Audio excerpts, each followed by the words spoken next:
You know what's hilarious? 75 years ago, Dragnet had at least 2 episodes that dealt with the deadly dangers of marijuana, and the show was sponsored by Fatima Cigarettes. One evil weed selling you another evil weed. Tonight we're dropping you straight into 1951 with The Big Tomato, the episode where a kid's life goes off the rails after just one puff.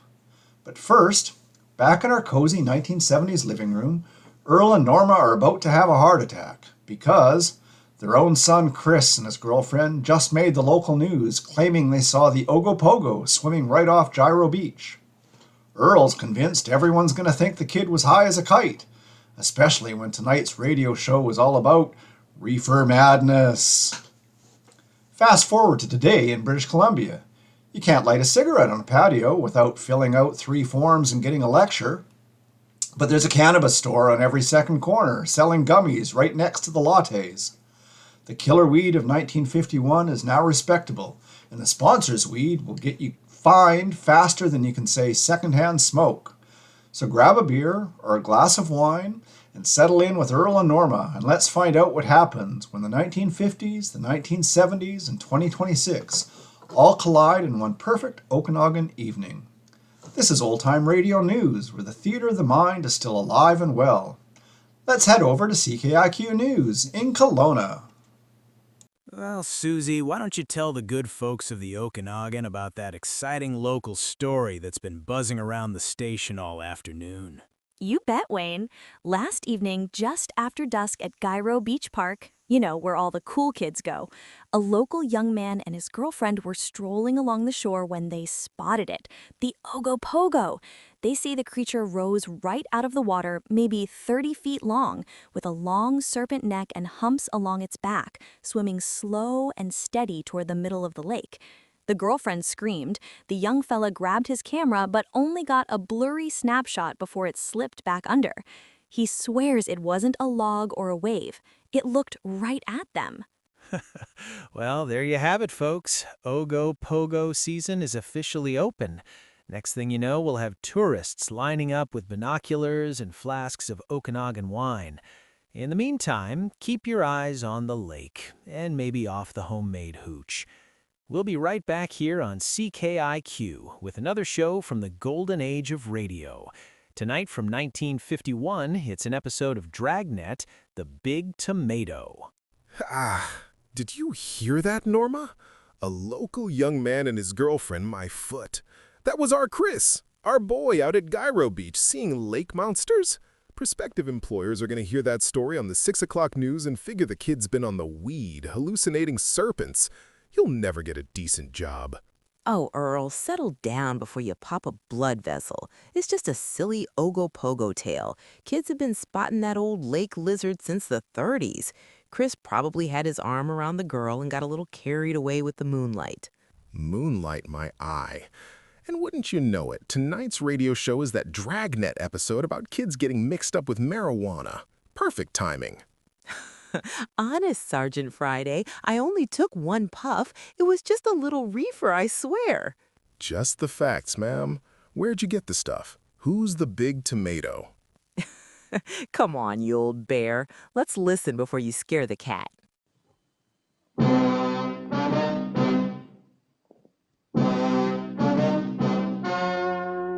story you are about to hear is true.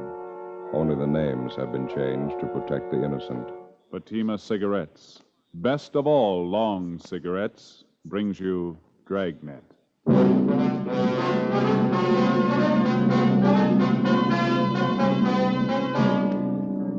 You're a detective sergeant. You're assigned to narcotics detail. A band of dope peddlers launches a full-scale operation in your city. Their merchandise, marijuana. Their victims, high school students. Your job, get 'em.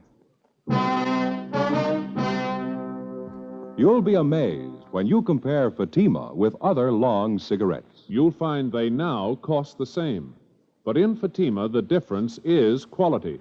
You see, Fatima is the quality king-size cigarette because it contains the finest Turkish and domestic tobaccos superbly blended. And Fatima is extra mild with a much different, much better flavor and aroma than any other long cigarette. So compare Fatima yourself. Fatimas now cost the same as other long cigarettes, but your first puff will tell you... Ah, that's different. Yes, in Fatima, the difference is quality. Ask your dealer for Fatima, the quality king-size cigarette. Best of all long cigarettes. Start enjoying Fatima tomorrow.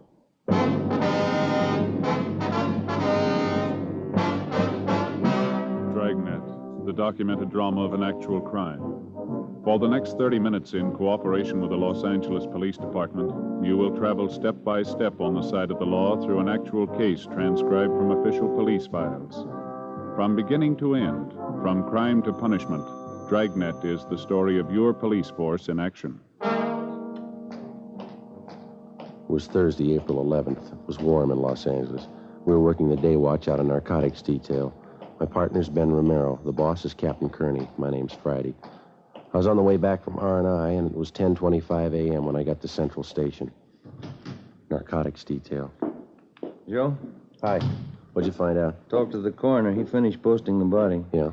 Cause of death, multiple fractures of the skull, internal injuries. Boy was 17 years old. Yeah. Did you check the car? Yeah, the kid must have been doing at least 70 when he hit that street light. It's a real mess. The car was really wound around that pole. We're gonna have to dig up a fast answer somewhere. Lousy racket. Well, there's only one way to burn it out. Find the big man and throw the book at him. Make him an example he'll never forget, huh? You checked with Juvenile Bureau? Yeah, the evidence has been booked with the property clerk. How about the boy's parents? Mrs. Moore wasn't feeling too well. They drove her home. Father's still down the hall, Inspector Walker's office. Can we talk to him now? Yeah, he should be free by now. Let me check the book for No, already did. There's no calls. Oh, okay. Let's go. You know, there's only one thing fortunate about this whole thing. What do you mean? Well, the kid being alone when he cracked up would have been a slaughter if he had a car full of his friends with him. It's still pretty grim. How's the boy's father taking it? Usual, pretty rough. He should be able to help some. Yeah. Mr. Morrow? Yes, Sergeant. Inspector asked me to wait here for you. Yes, sir. This is my partner, Sergeant Friday. Mr. Morrow, Joe. How do you do, Mr. Friday? I just don't understand it, Sergeant. I don't understand any of it. My boy Ken wasn't the type to go racing around like that in the car. He never took the car without my permission. I just don't know what got into it. Had you noticed at all whether your boy was acting a little strange the last few weeks or so? No. Of course, I only saw Ken in the morning, a few hours in the evening. I'm at the office all day. Why do you ask that? Well, was he going out very often on school nights, keeping odd or unusual hours? He used to go to the library 3 or 4 nights a week to do his schoolwork. Got home about midnight a few times, and I warned him about that. Mm-hmm. Did you have any way of knowing if he was really spending his nights at the library? No, but I took his word for it. Ken didn't lie to me. What's this have to do with the auto accident, Sergeant? I don't think I understand. The officers investigating the accident, sir. They checked over the car afterward. What was it? Were the brakes bad? What'd they find? Joe? Yeah.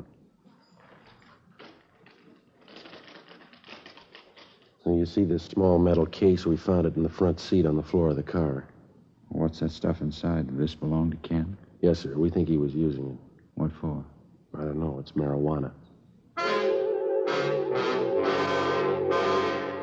Men and women who traffic in narcotics all the way from the small-time peddler to the big wholesaler are rated among the lowest kind of criminal. One step lower, you find an even more vicious kind. Those who lure youngsters into the deadly trap of narcotics, who feed on the nickels and dimes by supplying their young victims with dope. The death of 17-year-old Kenneth Morrow was the second of its kind within 8 months. It seemed to stem from unidentified suspects who were making it their business to build a thriving marijuana trade among high school students.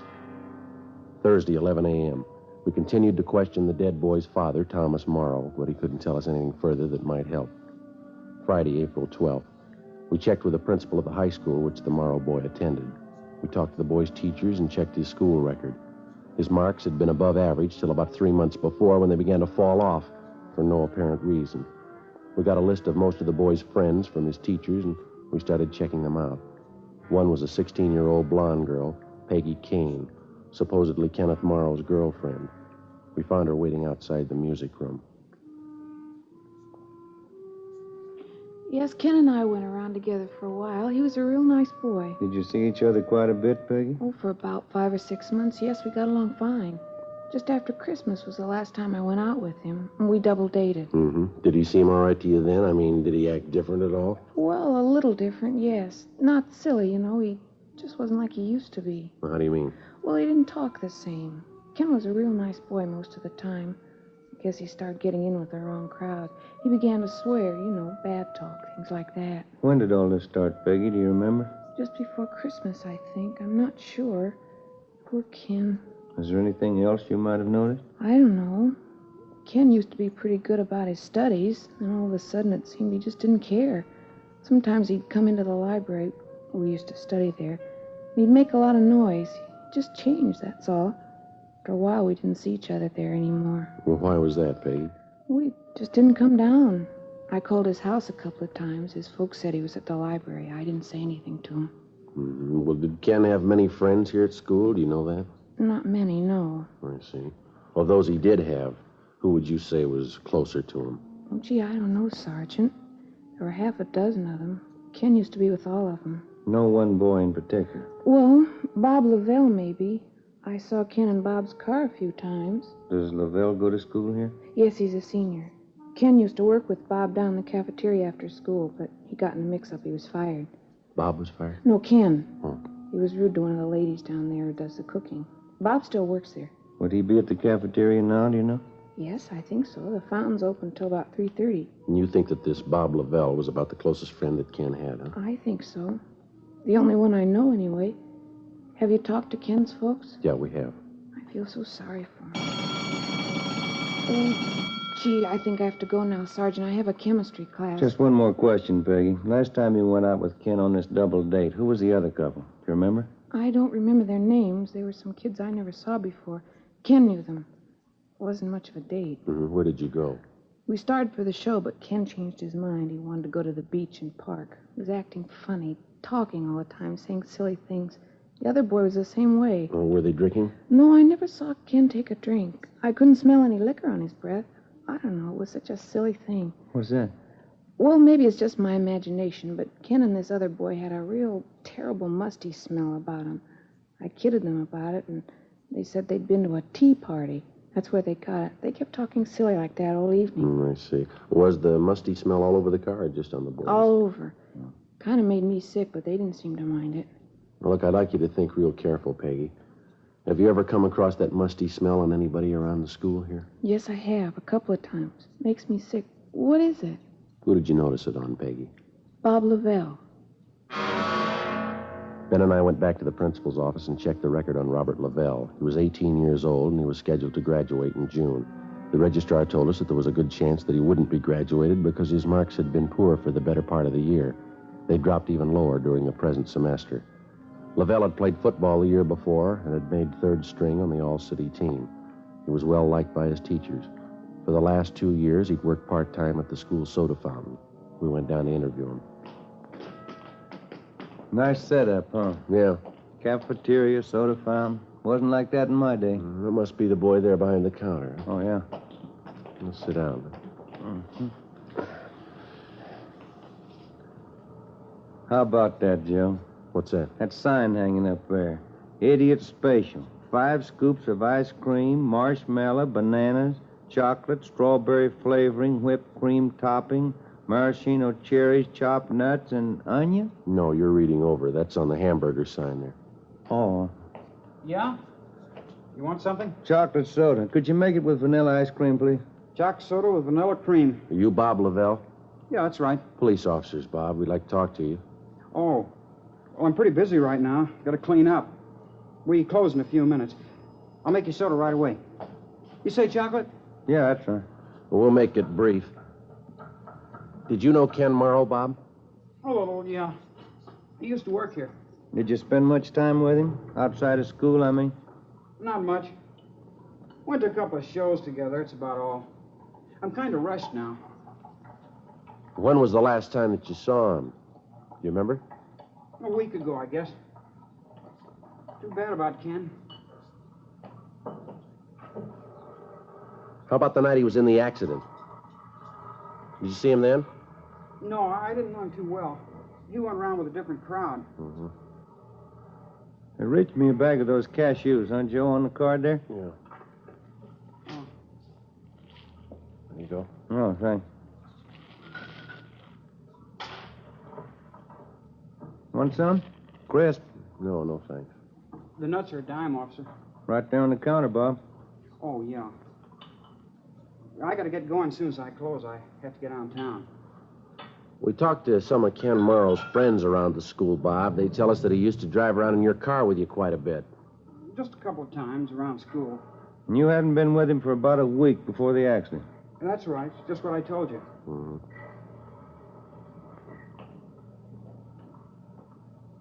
You want a little whipped cream on that? Yeah, Lil. How about a cherry? Good idea. There you are. Thank you. Too late to fix a hamburger? Yeah, I really got to close up. It's getting a little late, officers. I'm going to have to close up right now.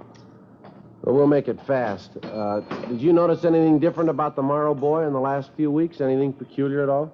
No, he was the same as ever. I didn't notice anything. All right, look, Bob, we're going to lay it out for you. Did you know he was using marijuana? No, I didn't know anything about it. You have any idea where he might have gotten it? I wouldn't know that.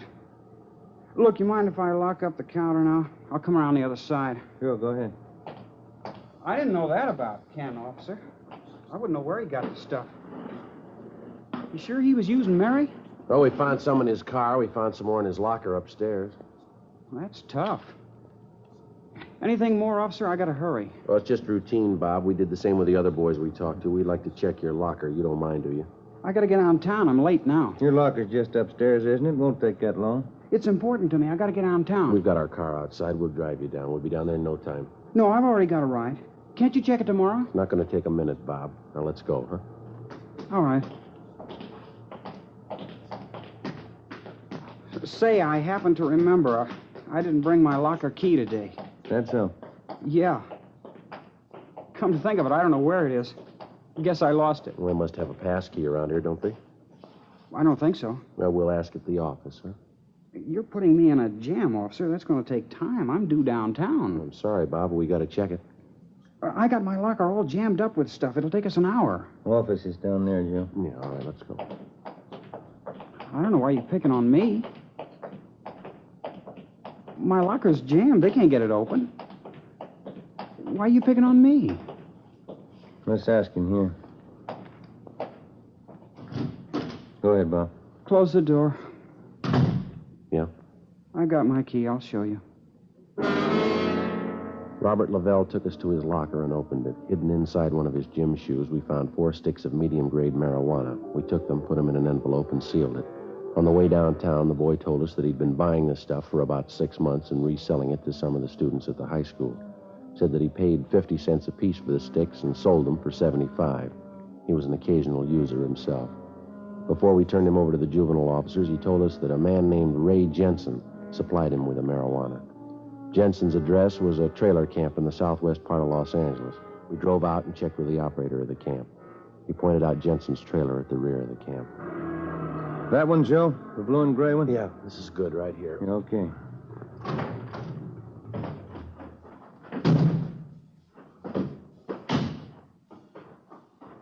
Looks like Jensen's doing well, huh? Yeah, nice looking trailer.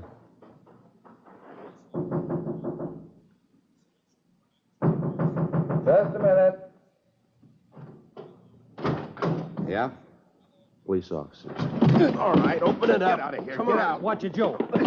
All right, hold it, mister. Get out. Get out. All right, Jensen. That's good, Ben. I'll get him. Yeah. All right, come on, get out. What's the pitch, huh? Where's your warrant? It's all over the floor, Jensen. Marijuana. Who tipped? One of those lousy kids, huh? Which one? You guess. You know enough of them. You can't tab me for all that. I'm not the big guy. All right, then who is? I don't know. I'm only one of the mules. Where do you get your stuff? The big guy, the big tomato. That's what they call him. Yeah? Big man. Nobody sees him. I don't even know what he looks like. Neither you. You let us worry about that. Come on. Big tomato. That's what they call him. You won't get him. He's smart. You won't get him in 89 years. Maybe not, but we'll get him.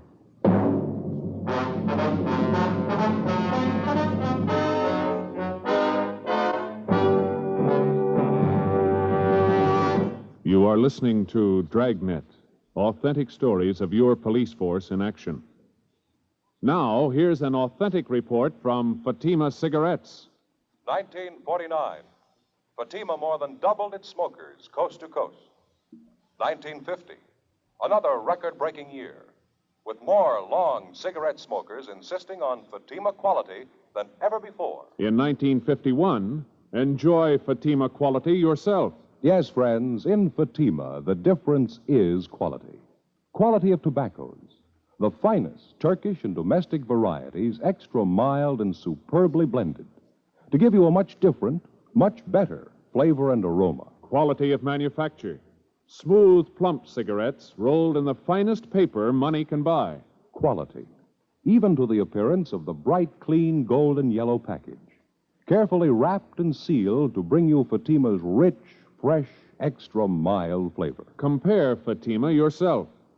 Fatimas now cost the same as other long cigarettes, but your first puff will tell you, Ah, that's different. Yes, in Fatima, the difference is quality. Start enjoying Fatima quality yourself. Insist on Fatima, the quality king-size cigarette. Best of all long cigarettes.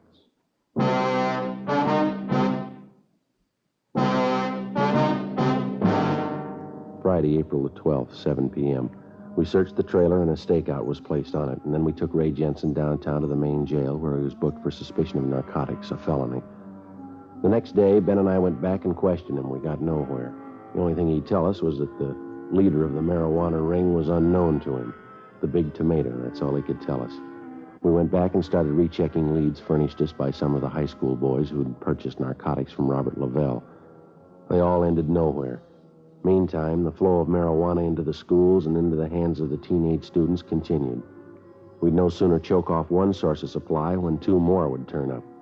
We knew that there was only one real solution: find the gang leader and wipe out the entire supply and distribution setup. We stayed on it.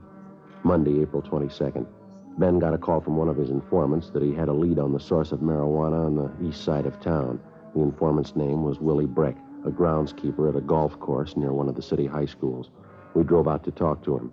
We located Breck by the clubhouse near the first tee. On the tee now, Art Dory, Richmond, Virginia. You remember my partner, don't you, Willie? Joe Friday? Oh, yeah. Hi. How are you, Willie? Kind of busy today. Big tournament. Yeah, quite a crowd you got here. It's a nice turnout. Here you've been having trouble, huh? Out of Mary in town? Yeah, you think you can help us? Maybe I can. Dirty business, huh? Working high school kids with that stuff. It's real dirty. Any ideas, Willie? Don't know how much of it's true. It's all from the grapevine downtown. The boss is somebody they call the Big Tomato. It's a funny one, huh?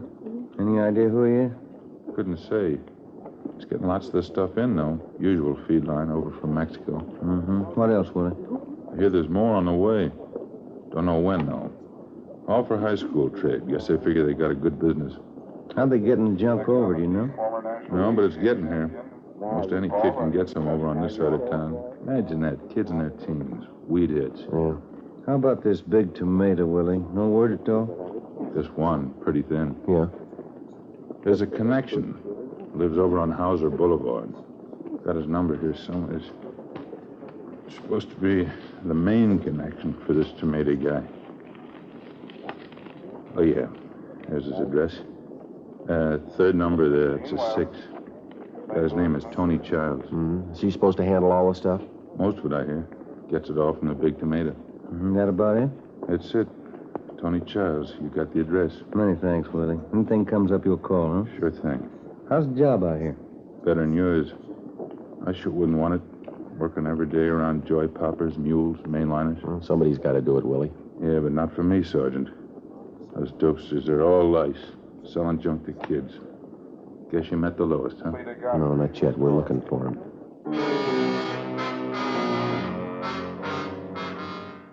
We went back to the office and checked the name and address of Tony Childs through R&I. No previous record. A stakeout was placed on his home and at his place of business. Childs himself was placed under 24-hour surveillance. A week passed. Nothing happened. Another week. Still nothing. There was no let-up in the supply of marijuana finding its way into the city and then into the schools. We couldn't see the beginnings of the racket, but we saw the end result. The percentage of juvenile users was still on the upswing. Wednesday, May 8th. We heard rumbles of another big marijuana buy in the offing. Either it failed to materialize or we missed it. Friday, May 10th. Ben and I took our turn shadowing the suspect, Tony Childs. Can you see him from here, Joe? Yeah, he's still in the barber shop. There's 2 guys with him. Yeah. 10 past 4, we better check in, huh? Yeah, I'll call in, huh? Drugstore there. Must have a phone. Yeah, all right, I'll be right back.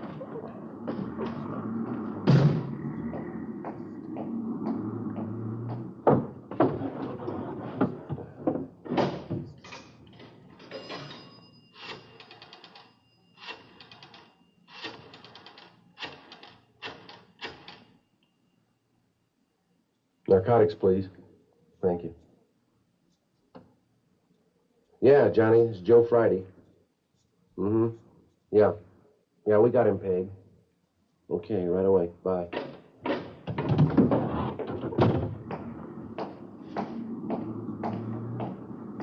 What have you got? Tony Childs. They want him picked up right away. How come? Well, they just raided his place. They found 32 ounces of weed in his room. Supposed to have more on him. Well, let's go. Come on. What do you think? Trouble? Well, don't be surprised.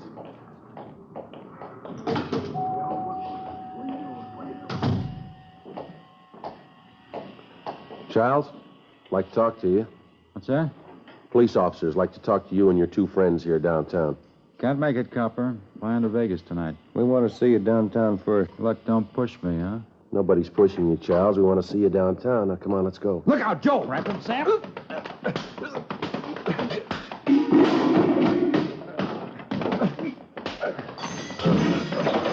Watch it!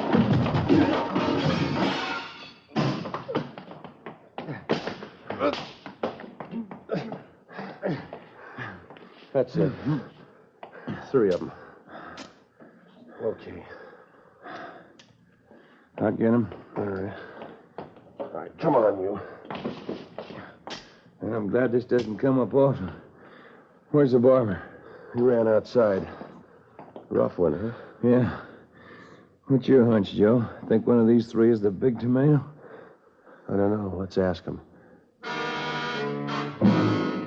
A search of the barber shop failed to reveal the presence of any narcotics. Tony Childs and his 2 companions were found to have a dozen sticks of marijuana in their possession. They were treated for cuts and bruises at Georgia Street and then booked for suspicion of narcotics, a felony, at the main jail. 3 other men found at Childs' apartment at the time of the raid were also booked. We got nowhere questioning any of them. As usual, we had the small fry, but the ringleader, the Big Tomato, was still in the clear. Still free to hire somebody else to run the marijuana supply line into the high schools. 3 weeks passed. Together with Captain Kearney and Sergeant Barr, Ben and I rechecked our earlier leads. We ran down anything that even looked like it might be promising. Nothing panned out. Wednesday, June 5th, 5:30 p.m. We got a call from the main jail. Tony Childs wanted to talk to us. Ben and I went over to see him. Childs? I got something for you. Been playing the stooge long enough. If I'm good enough for jail, so's he. All right, what do you got? There's a big buy coming off. When you get him, tell him how long I've been in here. What kind of a buy? Mary, one of the biggest. It was set up before I got in here. Where's the meet gonna be? Bruno Street, down by the train yards. I'll draw you a map. Setup's the same. Car pulls up and honks a couple of times, and an alley down there. Who's handling the buy? A big man. Don't waste any time. When is it? Tonight. We went back to the office and met with Sergeants Barr and Jacobson. 8 p.m. Ben and I took up our positions on the stakeout along with the rest of the men. We had a clear view of the exact location where the buy was to be made. We waited. 10 p.m. 11 p.m. No one showed. Midnight came and went. 1:30 a.m. Still no sign. At 18 minutes of 2, we spotted a man carrying a shopping bag emerge from behind a row of freight cars near the end of the rail yard. He made his way across the street to the alley. He stood back in the shadows.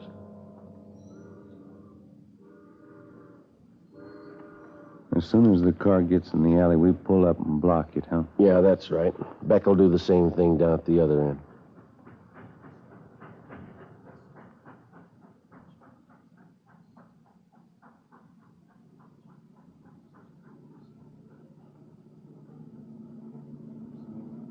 Headlights coming in the alley.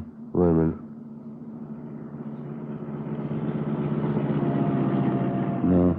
No, they're going on through. What's the time now? 4 minutes to 2. We waited. 18 minutes passed. Still no sign of the car that, according to Childs, was supposed to be there for the big buy. We could still see the figure of a man with a shopping bag huddled in the alley. 3 a.m. Joe. Yeah? Car down there in the alley. Yeah. That's it. You want to start up? Yep. Just enough to block the alley. Uh-huh. That's good. All right, come on, let's go. Come on. All right, kill your engine and get out of the car. Joe, look out! They can't go far. Come on. All right, let's get them out of there. Yeah. Come on. There's 3 of them. Yeah. Here's the guy with the shopping bag. All right, I got it. Crash knocked them cold. Yeah. That's one. Easy there. Yeah. Pull right over there, will you? That's it. Get his coat off of that. I got it. Okay. That's it. That's it. All 3 of them. Yeah. Hey, look at this, Joe. Found one of them in this guy's hand. Tin can, huh? Mm-hmm. Full of marijuana. Did you look at the labels on those cans? Yeah. Fancy solid packed tomatoes. There he is, the big tomato. The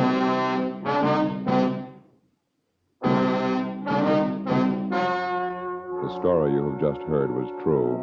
Only the names were changed to protect the innocent. On October 3rd, trial was held in Superior Court, Department 89, City and County of Los Angeles, State of California. In a moment, the results of that trial. Now, here is our star, Jack Webb. Thank you. Friends, if you're a long cigarette smoker like I am, remember, in Fatima, the difference is quality. Now, believe me, this difference is mighty important. So important that you'll always remember the first pack of Fatimas that you buy. Fatima's fast-growing popularity backs me up on that. But look, you can prove it to yourself by getting a pack of Fatimas tomorrow. You'll find that they now cost the same as other long cigarettes. And your first pack will convince you to go right on smoking them. Join me and the new thousands who enjoy Fatima's extra mildness, Fatima's rich, better flavor and aroma. You'll discover what all we Fatima smokers know. In Fatima, the difference is quality.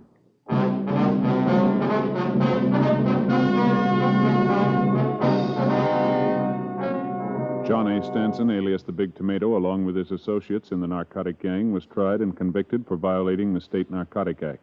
He received sentences as prescribed by law and are now serving their terms in the state penitentiary.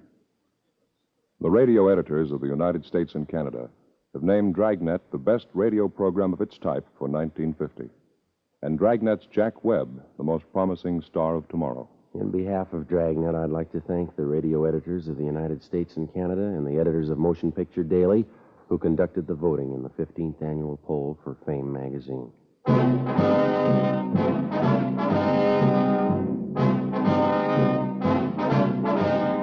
You have just heard Dragnet, a series of authentic cases from official files. Technical advice comes from the Office of Chief of Police W.H. Parker, Los Angeles Police Department. Fatima Cigarettes, best of all long cigarettes, has brought you Dragnet, portions transcribed from Los Angeles. Later, here's Spellbound with Joseph Cotton on Screen Directors on NBC.